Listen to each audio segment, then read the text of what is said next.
Саламатсыңдар ма балалар? Бүгін бізде 133-ші сабақ өзіңді тексер. Бірінші жаттығу: көп нүктенің орнына зат есімнің алдындағы сын есімдерді қойып жаз. Екі бағанды салыстыр. Таза ауа, ауа таза.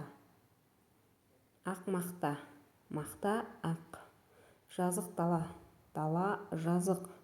Жақсы бала, бала жақсы. Қай бағандағы сөздер сөйлем екенін, қай бағандағы сөздер сөйлемге жатпайтын анықта. Бірінші бағанда тұрған сөздер олар: таза ауа, ақ мақта, жазық дала, жақсы бала. Бұл сөйлемге жетеді. Ал ауа таза, мақта ақ, дала жазық, бала жақсы деген сөздер сөйлемге жатпайтын сөздер. Яғни мағынасы бір-біріне тура келмейтін мүлдем сөздердің.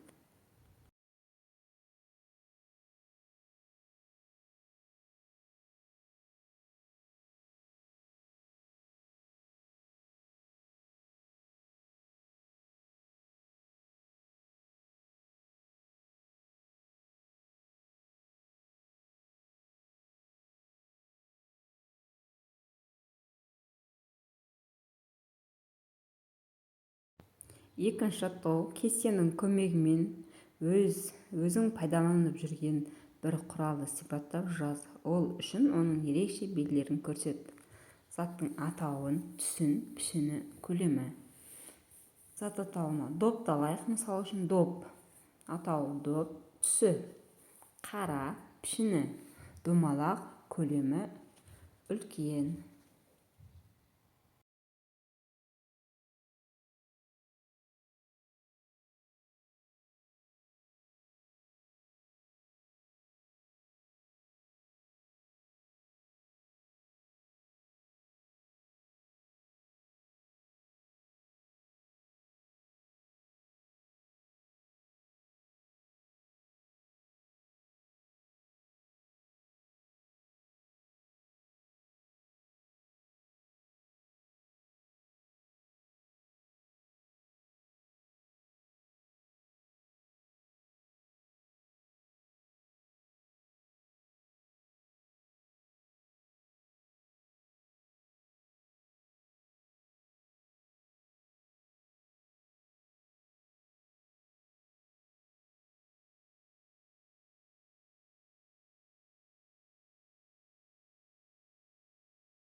Үшінші жаттығу: жаңылтпашты жатқа жаз.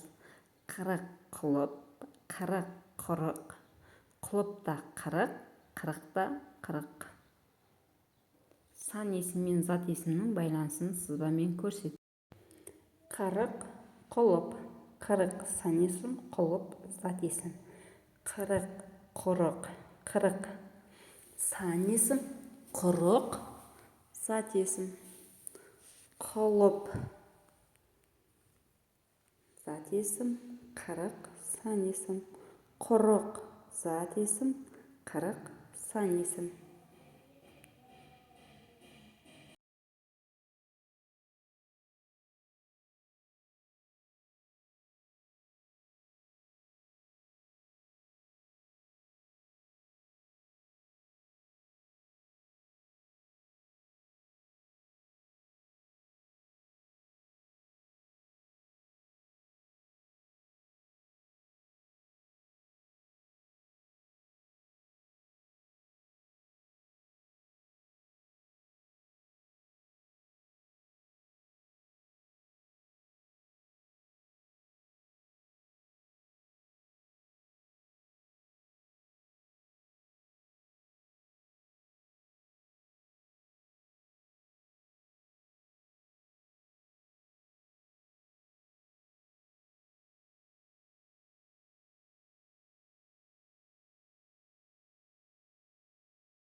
Төртінші жаттығу: сөздерді сөз таптарымен топтап жаз.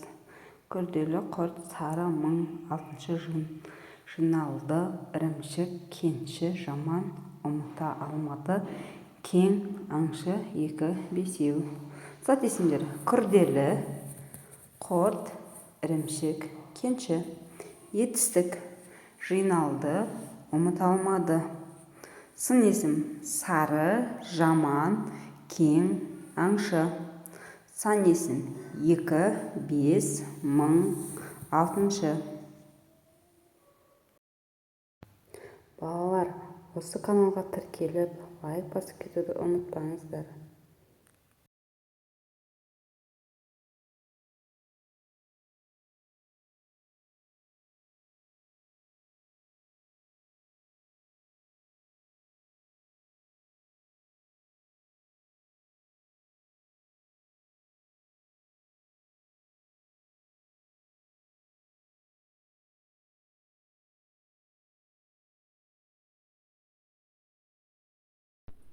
Бесінші жаттығу: сөз таптарын өзара салыстыр. Өзгешеліктері, ұқсастықтары. Өзгешеліктері: әрқайсының өзінің жеке сұрақтары бар. Зат есімнің, етістіктің, сын есімнің, сан есімнің. Әрқайсы әртүрлі сұраққа жауап береді. Зат есім: кім, не деген сұрақтарға жауап береді. Заттың атын білдіретін сөздер. Етістік заттың іс-қимылын білдіретін сөздер. Сұрақтар: не істеді, не қылды, қайтты деген сұрақтарға жауап береді. Сын есім: қандай, қай сұрақтарына жауап береді. Сын есім: заттың сынын, сапасын, түрін, түсін білдіретін сөздер сын есім дейміз. Сан есім: заттың санын білдіретін сөздер табы. Сұрақтары: қанша, неше, нешінші сұрақтарына жауап береді.